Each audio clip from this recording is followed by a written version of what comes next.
Hello friends, ધમુસ kitchen and blog પર તમારું સ્વાગત છે. મિત્રો, આજે બનાવીશું લીલી મકાઈની એકદમ ટેસ્ટી વાનગી. ચોખાના કે ચણાના લોટના ખીચાનો અને સુરતના લોચાનો સ્વાદ પણ બે ઘડી ભૂલી જાઓ એવું ટેસ્ટી બને છે. તો ચાલો બનાવવાની રીત જોઈ લઈએ. આજની સુપર ટેસ્ટી વાનગી બનાવવા માટે સૌથી પહેલાં આપણે અહીંયા લીલી મકાઈ લઈશું.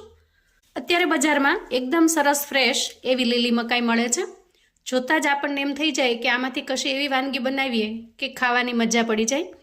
તો આજે હું જ્યારે માર્કેટ ગઈ ત્યારે આ લીલી મકાઈ જોઈ અને મને થયું લીલી મકાઈની કોઈ એવી રેસિપી હું તમારી સાથે શેર કરું જે એકદમ યુનિક હોય, સાવ અલગ હોય. અહીંયા તમે મકાઈની ફ્રેશનેસ જોઈ શકો છો. જુઓ, એકદમ સરસ કૂણી અને દૂધથી ભરેલી છે. તો સૌથી પહેલાં આપણે આ રીતે ફ્રેશ મકાઈ લઈ લઈએ અને ત્યાર પછી મકાઈને ધોઈ લઈએ. આમ તો મકાઈ ઉપર સરસ મજાના પાંદડા હોય છે, એને ધોવાની જરૂર હોતી નથી, છતાં પણ આપણે એક વખત ધોઈ લીધી છે. હવે આપણે એક ખમણી લઈશું અને આ રીતે મકાઈને બે ભાગમાં વહેંચી લઈશું. મકાઈને આપણે અહીંયા ખમણી લેવાની છે. જુઓ, આ રીતે. તો જુઓ, અહીંયા આપણે આખી મકાઈને સરસ રીતે ખમણી લીધી છે. આ રીતે તમારે મકાઈને જો ખમણવી ન હોય તો મકાઈના દાણા કાઢી અને એને તમે મિક્સચરની અંદર પીસી પણ શકો છો. પણ પીસતી વખતે ખાસ એ વાતનો ખ્યાલ રાખવાનો કે મકાઈને એકદમ ઝીણી પીસવાની નથી. આ રીતે તમે ખમણીથી ખમણો અને થોડી દરદરી રહે એ રીતે પીસવાની છે. અને હવે તૈયાર થયેલા મકાઈના ખમણને આપણે એક બાઉલની અંદર ટ્રાન્સફર કરી દઈએ.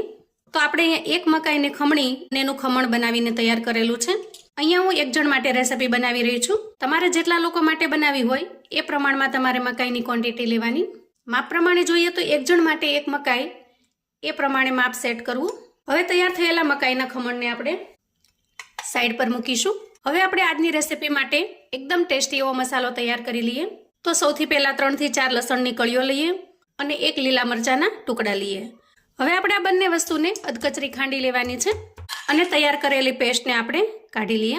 લસણ મરચાંની પેસ્ટને આપણે આ રીતે થોડી અધકચરી રાખવાની છે.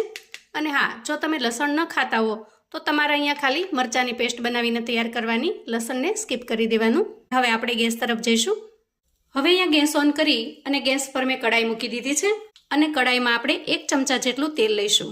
આજની રેસિપી બનાવવા માટે મેં અહીંયા શીંગતેલનો ઉપયોગ કરેલો છે. જો તમારી પાસે શીંગતેલ અવેલેબલ હોય તો તમારે શીંગતેલનો ઉપયોગ કરવાનો છે, અથવા તો તમે જે કોઈ કુકિંગ ઓઇલ વાપરતા હો એને લેવાનું છે. તેલ થોડું ગરમ થાય એટલે આપણે એમાં 1 ચમચી જેટલી રાઈ ઉમેરીશું, 1 ચમચી જેટલું જીરું ઉમેરીશું. રાઈ જીરું થોડા કકડી જાય એટલે આપણે અહીંયા લસણ મરચાંની જે પેસ્ટ બનાવેલી છે એને ઉમેરી દઈએ અને સારી રીતે મિક્સ કરી લઈએ. ગેસની ફ્લેમને આપણે અહીંયા ધીમી રાખીશું. ત્યાર પછી ઉમેરીશું થોડા મીઠા લીમડાના પાન. એકદમ સરસ મજાના ફ્રેશ મીઠા લીમડાના પાન આ રેસિપીમાં ખૂબ જ સરસ લાગે છે ટેસ્ટમાં. હવે આ રીતે બધા જ મસાલા સારી રીતે સતળાઈ ગયા છે.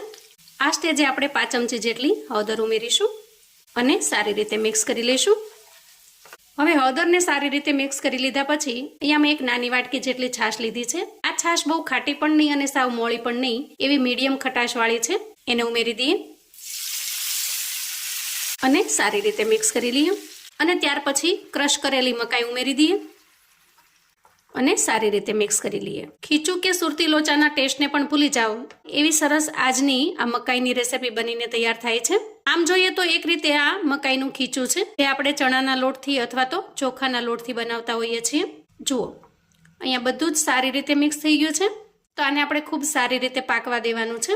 માટે ઢાંકણ ઢાંકી દઈએ અને 5 થી 6 મિનિટ માટે સારી રીતે પાકવા દઈએ. વચ્ચે વચ્ચે જરૂર જણાય તો આપણે 2 થી 3 વખત ચલાવી લેવાનું, જેથી તળિયે ચોંટી ન જાય. અને ખાસ કરીને આ રેસિપી બનાવવા માટે તમારે નોનસ્ટિક પેનનો અથવા તો કોઈ જાડા તળિયાની કડાઈનો ઉપયોગ કરવાનો. હવે જુઓ, અંદાજે 6 મિનિટ પછી આપણે ચેક કરી લઈએ. અહીંયા તમે જોઈ શકો છો કે મકાઈમાંથી ધીરે ધીરે તેલ સેપરેટ થવા લાગ્યું છે, એટલે કે મકાઈ સારી રીતે ચડવા લાગી છે. પણ હજી આપણે થોડી વાર માટે મકાઈને સારી રીતે ચડવા દેવાની છે. હવે આપણે આ સ્ટેજે સ્વાદ પ્રમાણે મીઠું ઉમેરી દઈએ. મીઠાને આપણે આ રીતે બધું જ સારી રીતે શેકાઈ જાય પછી ઉમેરવાનું છે, જેથી કરીને તમને મીઠું કેટલું ઉમેરવું એ ક્વોન્ટિટીનો ખ્યાલ આવી જાય. હવે આપણે અડધા ગ્લાસ જેટલું ગરમ પાણી ઉમેરીશું અને સારી રીતે મિક્સ કરી લઈશું. આ રીતે ગરમ પાણી ઉમેરવાથી મકાઈની કુકિંગ પ્રોસેસ ખૂબ ઝડપથી થાય છે. અને ફરી આપણે ઢાંકણ ઢાંકી 5 થી 6 મિનિટ માટે સારી રીતે થવા દેવાની છે. પણ જરૂર પડે ત્યારે વચ્ચે વચ્ચે 2 થી 3 વખત ચલાવી લેવાનું છે. અંદાજે 5 થી 6 મિનિટ પછી ફરી આપણે ચેક કરી લઈએ. વાહ, જુઓ એકદમ સરસ બધું જ તેલ છૂટું પડી ગયું છે અને મકાઈ ખૂબ સારી રીતે બફાઈ પણ ગઈ છે. આજે આપણે અહીંયા મકાઈનું ડબલ કુકિંગ કર્યું છે અને આ રીતે બંને વખત શેકી લેવાથી મકાઈનો ટેસ્ટ એકદમ સરસ ફરસો તૈયાર થાય છે. મકાઈ જો સારી રીતે ચડશે નહીં તો એના અંદર તમને ચીકાશ લાગશે અને વાનગી ખાવાની પણ મજા નહીં આવે. આજની રેસીપી બનીને તૈયાર છે. હવે આપણે એમાં કોથમીર ઉમેરી દઈએ. કોથમીરનું પ્રમાણ અહીંયા થોડું મેં વધારે રાખ્યું છે કેમ કે આના અંદર કોથમીરનો ટેસ્ટ પણ ખૂબ સરસ લાગે છે અને સારી રીતે મિક્સ કરી લઈએ. 100% મિત્રો, આ રેસીપી ખાધા પછી તમે ચોખાના લોટનું ખીચું, ચણાના લોટનું ખીચું કે પછી સુરતી લોચો આ બધા જ ટેસ્ટને ભૂલી જશો. એવો સુપર અને જોરદાર આ રેસીપીનો ટેસ્ટ બને છે. હવે અહીંયા પરફેક્ટ કૂક થઈ ગયું છે. ગેસની ફ્લેમને બંધ કરીશું. અને હા મિત્રો, ચોક્કસથી તમે મને આ રેસીપીનું નામ પૂછશો તો આ રેસીપીને તમે લીલી મકાઈનો ચેવડો અથવા તો લીલી મકાઈનું ખીચું કહી શકો છો. હવે આપણે ટેસ્ટી એવા ખીચાને સર્વ કરી લઈએ. તો જુઓ, એકદમ સરસ ગરમા ગરમ મકાઈનું ખીચું તૈયાર છે. સવારે કે સાંજે નાની મોટી ભૂખમાં અથવા તો બાળકોની ટિફિન બોક્સ કે લંચ બોક્સમાં પણ તમે આ બનાવીને આપી શકો છો. વળી ખૂબ જ ટેસ્ટી અને ખૂબ જ હેલ્ધી એવી રેસીપી છે. આ પહેલા જો તમે ક્યારેય આ રેસીપી ટ્રાય ન કરી હોય તો મારા કહેવાથી એક વખત ચોક્કસથી બનાવજો. ઘરમાં નાના મોટા સૌને ખરેખર ખૂબ જ પસંદ આવે એવી તૈયાર થાય છે. હવે આ રેસીપીને સર્વ કરવા માટે આપણે થોડું શીંગ તેલ ઉપરથી ઉમેરીશું આ રીતે, અને ત્યાર પછી ઉમેરીશું થોડો આચાર મસાલો. આચાર મસાલા વગર તો ખીચાનો ટેસ્ટ અધૂરો લાગશે.